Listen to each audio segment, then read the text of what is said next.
Warahmatullahi wabarakatuh. Perkenalkan, nama saya Erlin Elis dengan NIM 222080341.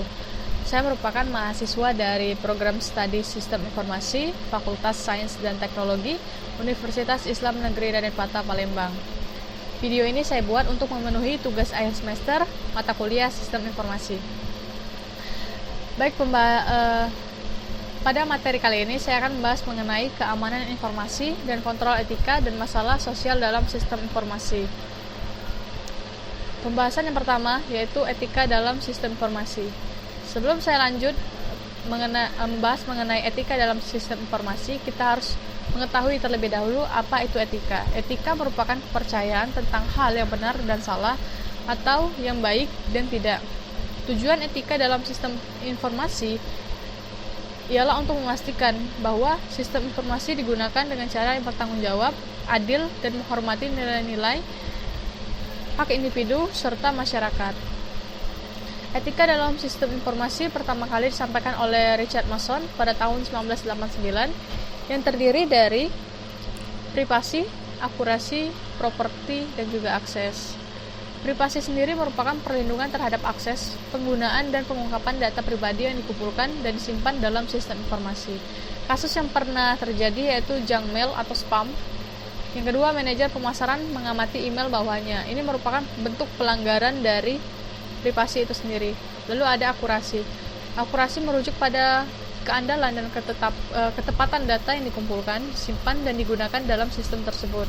Kasus yang pernah terjadi yaitu terhapusnya nomor keamanan sosial yang dialami oleh Edna Rismeller. Lalu ada properti. Nah, properti ini biasa juga disebut dengan yang namanya haki atau hak atas kekayaan intelektual. Haki bisa diatur melalui hak cipta atau copyright, hak paten, dan juga rahasia perdagangan atau trade secret. Nah, hak cipta atau copyright itu merupakan hak yang dijamin oleh kekuatan hukum yang melarang penduplikasian atau plagiarisme terhadap kekayaan intelektual tanpa seizin pemegangnya. Lalu ada yang namanya hak paten. Nah, hak paten ini bentuk perlindungan kekayaan intelektual yang dikhususkan kepada seseorang dengan adanya penemuan-penemuan inovatif dan sangat berguna. Lalu ada hukum rahasia perdagangan atau trade secret. Nah, ini merupakan bentuk perlindungan kekayaan intelektual melalui lisensi atau kontrak. Lalu ada akses. Nah, akses ini merujuk pada hak atau kemampuan individu atau entitas untuk mengakses data, informasi, atau sumber daya dalam sistem tersebut. Lalu masuk ke pembahasan yang kedua yaitu keamanan sistem informasi. Nah, keamanan ini menyangkut tentang ancaman. Ancaman terhadap keamanan sistem informasi itu ada dua. Yang pertama ancaman aktif, lalu ada ancaman pasif. Ancaman aktif ini mencakup kecurangan dan kejahatan terhadap komputer. Lalu ada ancaman pasif mencakup kegagalan sistem, kesalahan manusia, dan bencana alam. Menurut Bodnar dan Hopwood, pada tahun 1993, metode yang umum digunakan oleh orang dalam melakukan penetrasi terhadap sistem informasi ada 6, yaitu yang pertama, pemanipulasian masukan, yang kedua ada penggantian program, yang ketiga penggantian berkas secara langsung, yang keempat pencurian data, yang kelima sabotase, dan juga yang keenam penyalahgunaan dan pencurian sumber daya komputasi. Nah, untuk menjaga keamanan sistem informasi perlu adanya yang namanya pengendalian sistem informasi. Pengendalian sistem informasi itu terdiri atas 9. Yang pertama adalah kontrol administratif. Nah, ini merupakan bentuk pemisihan tugas-tugas dalam pekerjaan dengan tujuan agar tak ada seorang pun yang dapat menguasai suatu proses yang lengkap. Lalu ada yang namanya kontrol pengembangan dan pemeliharaan sistem. Nah, ini melibatkan auditor sistem dari masa pengembangan hingga pemeliharaan sistem untuk memastikan bahwa sistem benar-benar terkendali, termasuk dalam hal otoritas pemakaian sistem. Lalu yang ketiga kontrol operasi. Nah, ini bentuk pembatasan akses terhadap pusat data, kontrol terhadap personel pengoperasian, kontrol terhadap peralatan atau terhadap kegagalan, kontrol terhadap penyimpanan arsip, lalu ada pengendalian terhadap virus. Ini di dalam kontrol operasi.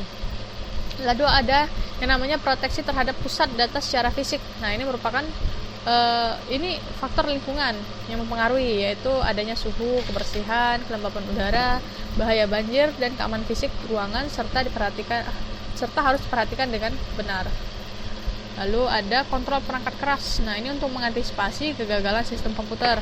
Terkadang organisasi menerapkan sistem komputer yang berbasis fault tolerant atau toleran terhadap kegagalan. Lalu ada kontrol terhadap akses komputer. Nah, ini bentuk penggunaan teknologi yang lebih canggih menggunakan sifat-sifat biologis manusia yang bersifat unik seperti sidik jari dan retina mata sebagai kunci untuk mengakses sistem. Lalu ada kontrol terhadap akses informasi. Nah, ini merupakan bentuk penggunaan dari enskripsi. Seperti mungkin kalian bisa temui pada aplikasi WhatsApp ya. Ini strukturnya. Bisa kalian lihat pada bagian PPT yang telah saya tampilkan.